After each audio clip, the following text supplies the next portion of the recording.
Hey guys, I'm Divine.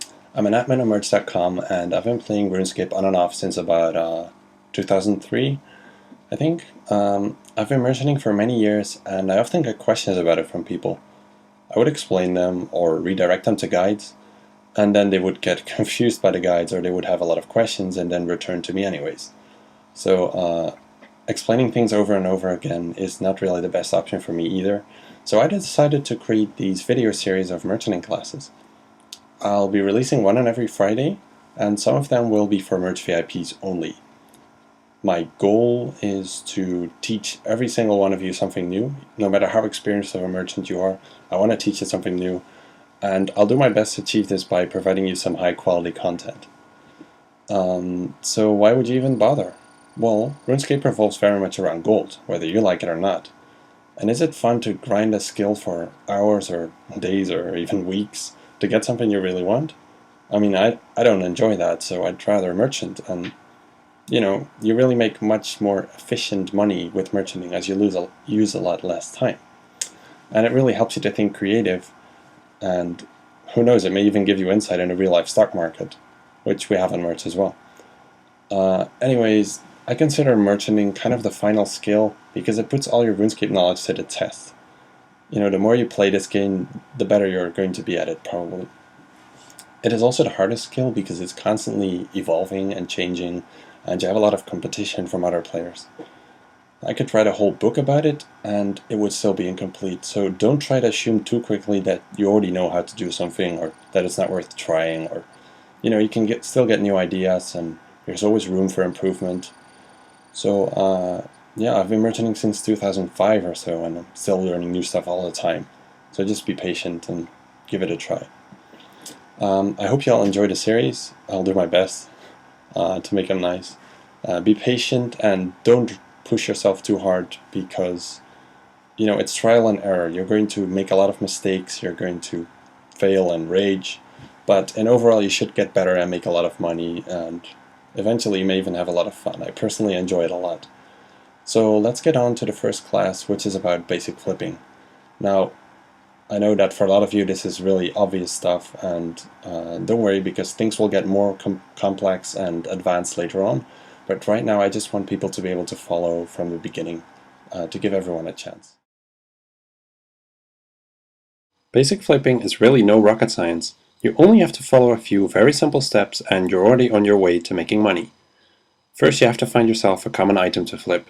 You'll often get those from recommendations from friends, or you just pick something at random like armor, food, potions, or raw materials. In the next class, I'll go in detail about how to find good flipping items. Now, once you've decided on which item you want to flip, you simply buy it instantly for 5 to 50% over the grand exchange price, and you note down what it buys for. After that, you sell the item instantly for 5 to 50% under the grand exchange price, and you note down that price as well. Now, after you have those two prices, you can determine your buy and sell prices, and you simply buy the limit of the item at your previous instant sell price plus a few GP. You wait for it to buy, and once you have all of it, you can sell it at the previous instant buy price minus a few GP. Now, let's see that in practice. I picked the Frost Dragon Bone as an example here, and here you can see me instant buying it, and I'll note down the price to keep it in mind. After that, I instant sell it, and I note down that price as well. Now that I have both my prices, I can determine my buy price. And here I pick the full limit at 1 GP over my previous instant sell price. And as you can see, it buys, this was a pretty quick flip. Sometimes you get these notifications in your chat box which show that part or your complete offer has bought, which are quite useful. Now after you have sold it, just a few GP below your instant buy price, you can check the Grand Exchange history by right-clicking on the Grand Exchange dude to see how much you made, which was a few hundred K profit in this case. Yay! Now, a lot of people think this is merchanting, but is it? Well, yeah, it's the most basic form of item flipping, which requires no skill really. It works, and in the long run you should be making money. But what if the item you're trying to flip only just changed a lot in price after you checked the buy and sell prices? Or what if the item has massive margins and a low buying limit per 4 hours, so that if you check those prices, it costs you a lot of money? As you can see in the picture there, I actually instant bought and sold a pumpkin there to show you guys that was a 1.4 mil loss, which is just a really bad idea to check the prices on. Also, what if the item has very little stock? Or what if other people are flipping your item? What do you do in those cases? Now this is the part where the majority of the people who try merchanting get stuck. They don't know the answer to these questions, and it's often costing them a lot of time and money. Another reason is that if you flip like this, you're limiting yourself. You're not using the full potential. So you'll probably get profits that aren't really worth the effort, and that's not much of a motivation to keep going either, is it? Now, if this method with the simple steps is enough for you, you can stop watching the series here. You'll make profit over time as long as you stick with items with higher limits that are cheaper. But if you want to learn more and get answers to these questions, then I'll teach you all about it in the future classes. Now, before ending this episode, I'd like to answer some extremely frequently asked questions still. The first one, tell me which items to flip. Oh, I get this one so many times, and no, an item is not always good. It depends on so many factors, and in the end, almost any item on the Grand Exchange can be flipped anyways.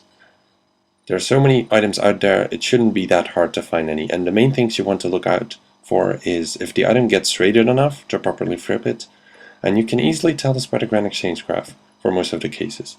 For example, if you look at the equal leaves graph here, you can see it makes these little steps. It's not really a fluent graph, and that means that not that much stock of it gets traded, which automatically makes it a bit less of an interesting item to flip, because if there's not enough stock, then there's not enough profit for you to be making. There are exceptions to this, of course, which are party ads, for example. They have stepped graphs, but that's another case, and I'll get into that later.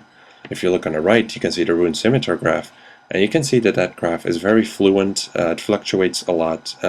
It also often has the same high and low prices, which makes it a very easy item to flip. So you want to look out for items with fluent graphs that have enough fluctuation and that are not only rising or only crashing. Why is my item not buying yet? How long does this shit take? That's one I get very often, and the duration of your flips will pretty much always be different.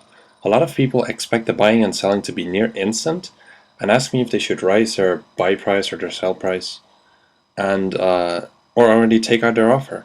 Now this is where patience is very important, and I know this is hard for a lot of people, but you really have to learn it or your merchanting is just not going to work out.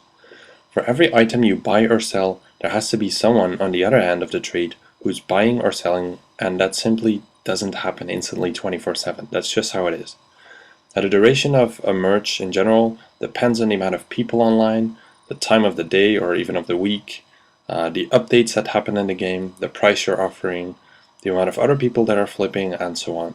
There's so many different factors, there's no real way to determine how long it should take for you to buy or sell something.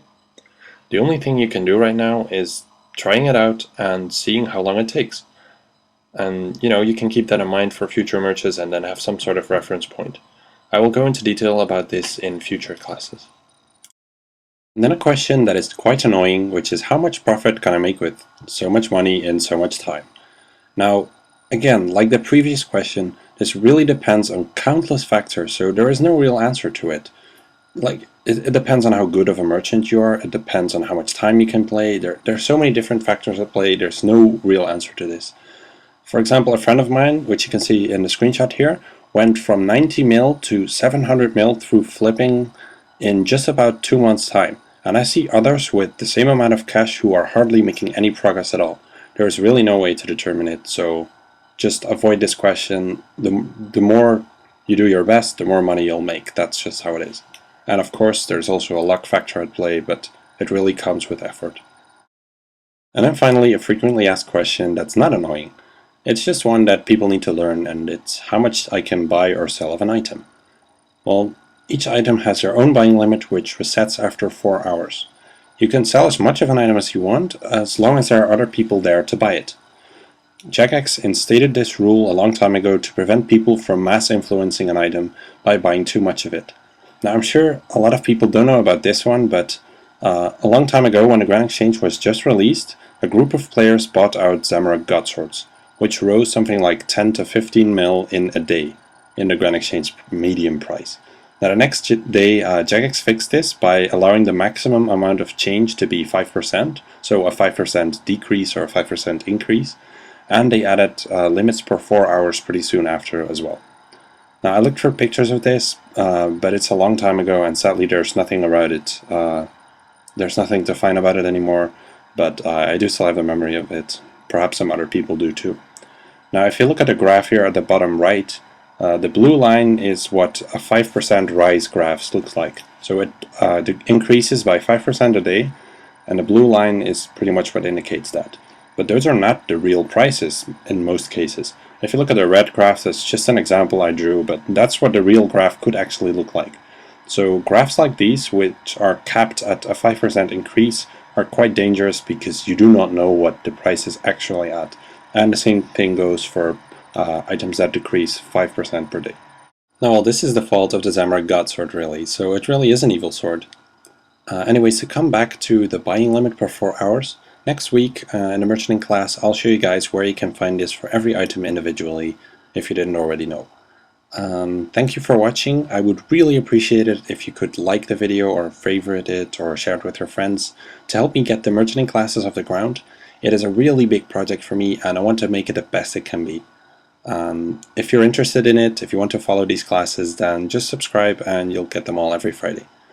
And next Friday I'll go in depth about active flipping both with and without Merch VIP. I'll see you guys then. Take care.